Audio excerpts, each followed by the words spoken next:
আমি যখন ছাদে রান্না করতে যাই তখন আমি ঘর থেকে সব তরি তরকারি কেটে কুটে ধুয়ে একদম রেডি করে নিয়ে ছাদে যাই। যেহেতু সবগুলো যদি আমি ছাদে নিতে যাই তাহলে অনেকটা সময় লাগে, তাই কেটে কুটে নিয়ে যাই। তো আজকে আমি রান্না করব হচ্ছে ইলিশ মাছ দিয়ে জালি কুমড়ার ঝোল।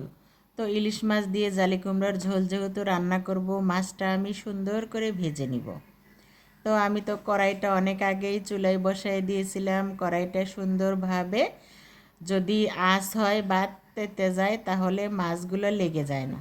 তো তেলটাও আগেই সুন্দর করে গরম করে নিয়েছিলাম। এই তো মাছ ভাজাগুলো আমার সুন্দর করে হয়ে যাচ্ছে। তো তোমাদের সাথে কথা বলতে বলতে আমার মাছগুলো সুন্দর করে ভাজা হলো। আর আমি মাছগুলো কিন্তু একটু মশমশা করেই ভেজে নিব, যেহেতু এগুলা ইলিশ মাছ। ইলিশ মাছের গন্ধটা কেমন হয় সেটা তো তোমরা ভালো করেই জানো। সুন্দর করে একটু ভেজে নিলে একটু ভালো হয়। তো আমি যখন রান্না করতেছি তো মশলাটা আমি সুন্দর করে একটু কষায় নিব। আর আমি কিন্তু সবসময় বাটা মশলা দিয়েই রান্না করি। আর আমি শুকনা মরিচটাও বেটে নেই। আমাকে লাল শুকনো মরিচ এনে দিয়েছে, আমি বেশিরভাগ সময় বেটে রান্না করি। আর তোমরা আমাকে অনেকেই বলো আমি নাকি অনেক হলুদ খাই আমার তরকারির কালার দেখে। আসলে আমি অনেকটা হলুদ খাই না, আমার যতটুকু দরকার তরকারিতে ততটুকুই আমি দেই। আমি তো লাল মরিচ পাটায় বেটে রান্না করি, তার জন্য কালারটা একটু এরকম হয়।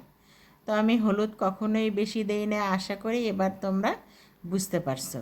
তো যাই হোক, আমার তরকারি সুন্দর করে একটু কষিয়ে নিয়েছি। কষিয়ে নেওয়ার পরে ঝোল দিয়ে বলক আসছে। তো বলক আসার পরে আমি মাছগুলো সুন্দর করে দিয়ে দিলাম।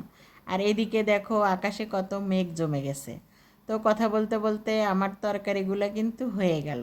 তো তরকারি হয়েই যখন গেল আমি সুন্দর করে নেমে রাখলাম। আর মাটির হেসেলে রান্না করলে অনেক কালি লাগে, এই জন্য একটা কড়াইতেই সব রান্না করি। এই যে পরিষ্কার করে নেওয়া হলো, নিয়ে চুলায় দিব। আর এই যে আমার তরকারির ফাইনাল লুক। তো আমি তো সাথে একটু করলা ভাজিও করব, যেহেতু একটা তরকারি দিয়ে হয় না। আর আমি একবারই তরকারিটা রান্না করি, যেমন আজকে রান্না করলে সকালে রান্না করলে সারাদিন চলে যায়। যদি বিকেলে রান্না করি তাহলে পরের দিন দুপুর পর্যন্ত হয়ে যায়। এই জন্য আমি দুইটা তরকারি রান্না করি সব সময়।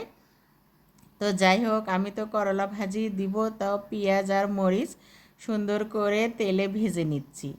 ভেজে নেওয়ার পরে আমি কিন্তু তেল পেঁয়াজ ভাজার পরে একটু কাঁচা জিরে দিই, কারণ কাঁচা জিরে দিলে তরকারির স্মেলটা অন্যরকম আসে।